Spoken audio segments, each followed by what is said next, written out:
अस्सलाम वालेकुम नाज़रीन, मैं हूं उमर शेर। आप देख रहे हैं उर्दू दुनिया। आज की इस वीडियो में हम बात करेंगे भारत के chief of defence staff general Bipin Rawat की। नाज़रीन, जैसा कि आपने कल एक बहुत बड़ी खबर देखी भारत से कि भारत के chief of defence staff general Bipin Rawat और उनकी अहलिया एक हेलीकॉप्टर हादसे में जाँ बाग हो गए थे। जनरल बिपिन रावत के हमरा 13 मजीद स्टाफ मेंबर सवार थे जो कि इस हादसे का शिकार बने। इनमें से सिर्फ एक स्टाफ मेंबर बच पाया जो कि एक इंतहाई तशवीशनाक हालत में अस्पताल में ज़ेरे इलाज है। नाज़रीन, जो हेलीकॉप्टर क्रैश हुआ इसके बाद भारत में एक शोरो गुल देखा जा रहा है।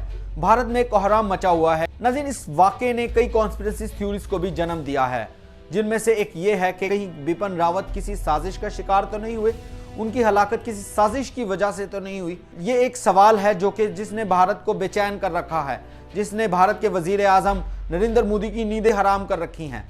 नाज़रीन, इस हवाले से जो कॉन्स्पिरेसी थ्योरीज सामने आ रही हैं उसमें हम देख रहे हैं कि भारत में एक बहुत बड़ी बेचैनी की सूरत हाल है जो कि ये बताती है कि बिपिन रावत की हलाकत हादसा नहीं बल्कि एक साजिश थी। नाज़रीन, हमारे बहुत अहम खबर जो कि हम तक पहुंची है वो आपको कहीं सोशल मीडिया पे भी देखने को मिलेगी, वो हम आज आपके साथ इस वीडियो में शेयर करेंगे।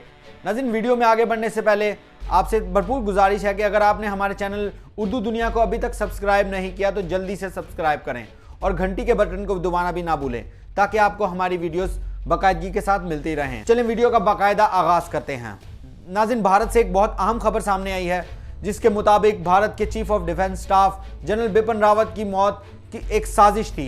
एक साजिश किस तरह थी वो आज की हम वीडियो में डिस्कस करने जा रहे हैं। ये भी देखा जा रहा था कि चीन से शिकस्त के बाद कि क्या सूरत हाल रही है। गुलवान वादी में उन्होंने जो चीन के हाथों इबरतनाक शिकस्त खाई है भारतीय फौजियों ने। यही नहीं कि भारतीय फौजी ने न सिर्फ शिकस्त खाई बल्कि उसमें सैकड़ों भारतीय फौजी अपनी जानों से भी हाथ धो बैठे, जो कि एक इंतहाई शर्मनाक बात थी भारत के लिए, भारतीय सरकार के लिए और भारत की अपनी आवाम के लिए।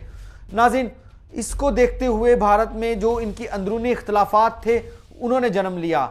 अब वो इख्तलाफात भारत में आला सतह पर दो ग्रुप्स के दरमियान थे, जिनमें एक अजीत डोल आते हैं जिनका नाम अजीत डोल, जो कि एक भारत में एक आला सतह पर फाइज हैं इस टाइम। और उस वक्त भारत के जो आर्मी चीफ हैं जनरल नरवाने, वो भी इस साजिश का हिस्सा रहे हैं। अब वो किस तरह रहे हैं ये भी हम आपको बताते हैं। नाज़रीन, चीन ने जो भारत का हाल किया वो तो सबके सामने है। वो पूरी दुनिया देख रही है कि वो किस तरह चीन ने भारत को चारों शाने चित्त कर दिया।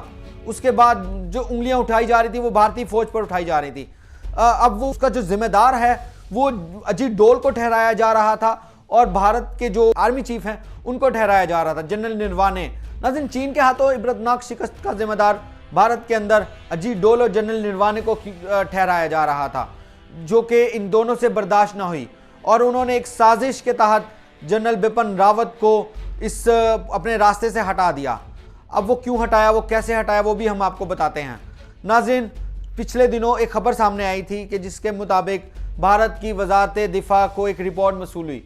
उस रिपोर्ट में जो बताया गया था, उस रिपोर्ट में भारत और चीन के हालात और उनकी फौजी कारकर्दगी के बारे में आगाह किया गया था। वो report general Bipin Rawat chief of defence staff की जानिब से बनाई गई थी और वो रिपोर्ट मिनिस्ट्री ऑफ डिफेंस को भेजी गई थी। अब वो मिनिस्ट्री ऑफ डिफेंस ने वो रिपोर्ट भारतीय वजीर आज़म नरेंद्र मोदी को भिजवाई।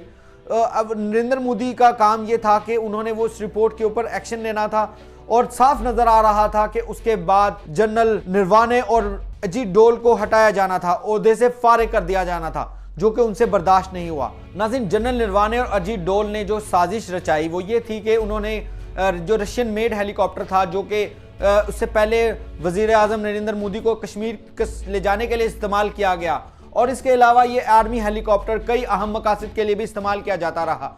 उस हेलीकॉप्टर में जो बिपिन रावत ने सफ़र किया एक साजिश के तहत उसमें खराबी पैदा की गई। उस खराबी के बारे में कहा जा रहा है कि अजीत डोल और जनरल नरवाने उस खराबी के बारे में आगाह थे, लेकिन उन्होंने उस पर कोई एक्शन नहीं लिया और एक पूरे प्लानिंग के साथ सफ़र पर रवाना किया और जो कि एक हादसे का शिकार हो गया। नाज़रीन, उस हादसे के बाद वीडियोस भी सामने आई। उस वीडियो में आप भी देख सकते हैं कि हेलीकॉप्टर हवा में था तभी उसमें आग लग चुकी थी और वो एक आग के शोलों के साथ बहुत तेज़ी के साथ ज़मीन पर गिर रहा था, जो कि एक आम बात नहीं है। वो उससे साफ जाहिर होता है कि साजिश की गई है।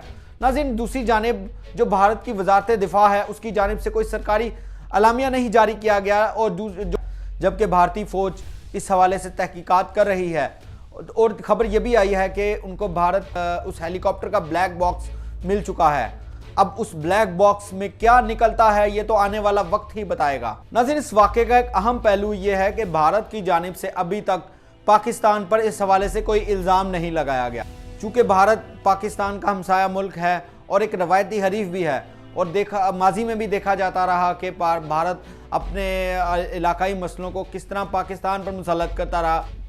इससे साफ जाहिर हो रहा है कि भारत की एक अंदरूनी साजिश थी जिसका बिपिन रावत शिकार हुए। नाज़रीन, इसके बाद जो एक अहम बात यह भी है कि पाकिस्तान के आर्मी चीफ और पाकिस्तान की अस्करी क़यादत की तरफ से जनरल बिपिन रावत की हलाकत पर ताज़ती पैगाम जारी किए गए, जो कि एक दोनों हमसायों के दरमियान अच्छा शगुन समझा जा रहा है। इस किस्म का ताज़ती पैगाम जारी करना एक इंतहाई अच्छा इकदाम समझा जा रहा है और इसको पाकिस्तान की तरफ से अमन का इकदाम समझा जा रहा है कि पाकिस्तान, चूँकि पाकिस्तान हम सब भी देखते हैं और ये बात दुनिया भी जानती है कि पाकिस्तान अमन का कितना बड़ा दाई है और पाकिस्तान अमन का ख्वाहिशमंद है। अब आप अगर बात करें वज़ीर आज़म इमरान खान की, तो वज़ीर आज़म इमरान खान ने कल भी भारत को अपने एक खिताब में मुज़ाकरात की दावत दी। इमरान खान साहब ने साफ साफ कहा कि भाई हमने तो मोदी को कितनी दफ़ा फ़ोन भी किया, लेकिन मोदी भारतीय वज़ीर आज़म नरेंद्र मोदी इसको हमारी ही कमज़ोरी समझता रहा। लेकिन वो हमारी कमज़ोरी नहीं बल्कि हमारी अमन की ख्वाहिश है, और वो भारत हमारी इस अमन की ख्वाहिश को ज़रा भी हमारी कमज़ोरी ना, भारत इसको कतई पाकिस्तान की कमज़ोरी ना समझे, क्योंकि पाकिस्तान की कमज़ोरी नहीं बल्कि उनकी ताकत है, उनकी अमन की ख्वाहिश है। अगर वो पाकिस्तान अमन चाहता है तो वो भी किसी वजह से है।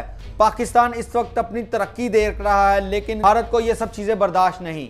भारत चाहता है कि कोई किसी न किसी मौजू पर पाकिस्तान के साथ झड़प जारी रहे।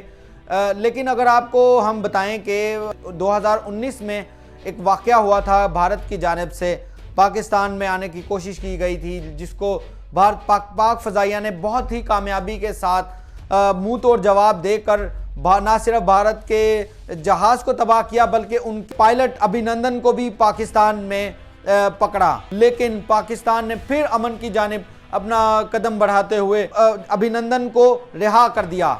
इंसानी बुनियादों पर रिहा किया गया था, जिसको भारत ने खातिर में ना लाते हुए पाकिस्तान के खिलाफ इस्तेमाल किया कि पाकिस्तान डर गया। लेकिन भारत ये ना समझे कि पाकिस्तान डर गया।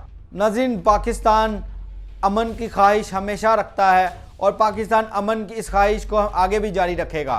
नाज़रीन, इस अमन की ख्वाहिश में जो सबसे बड़ी रुकावट है वो भारत की हिंदू आइडियोलॉजी है, RSS आइडियोलॉजी, जिसको वज़ीर आज़म इमरान खान भी अपने खिताब में कई बार बावर करवा चुके हैं कि जी RSS आइडियोलॉजी भारत के लिए भी ख़तरनाक है और ये इस खिते के लिए भी ख़तरनाक है। जो हम कश्मीर का मसला भी देखते हैं, भारत ने कश्मीर को किस तरह इतने सालों से यरगमाल बना के रखा हुआ है, कश्मीरियों को एक कैदोबंद की सोबतों में रखा हुआ है। तो ये इसके पीछे भी भारत की RSS आइडियोलॉजी है। खैर, ये बातें तो चलती रहेंगी।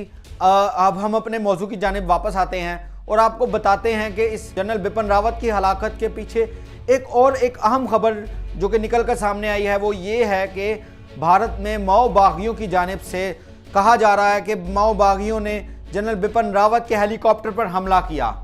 नाज़रीन, ये भी एक अहम नुक्ता है जिसको दुनिया नज़रअंदाज नहीं कर सकती कि भारतीय फ़ौज की जानिब से माओ बागियों पर कितना तशद्दुद किया गया और उन पर कई दफ़ा हमले भी किए गए, चूँकि उनमें एक गमो गुस्सा पाया जाता है। हेलीकॉप्टर है वो उनके इलाके के ऊपर से गुजर रहा था, तो ये भी कहा जा रहा है कि उनके हमले की वजह से हेलीकॉप्टर हादसे का शिकार हुआ और जनरल बिपिन रावत की जान गई। ना सिर्फ जनरल बिपिन रावत की बल्कि उनकी अहलिया और स्टाफ मेंबर्स की भी जान गई। नाज़रीन, ये था आज का मौजू। तब तक अपना ख्याल रखें और उर्दू दुनिया को फॉलो करें, और यही नहीं, हमारी वीडियोस को अपने दोस्तों के साथ भी शेयर करें।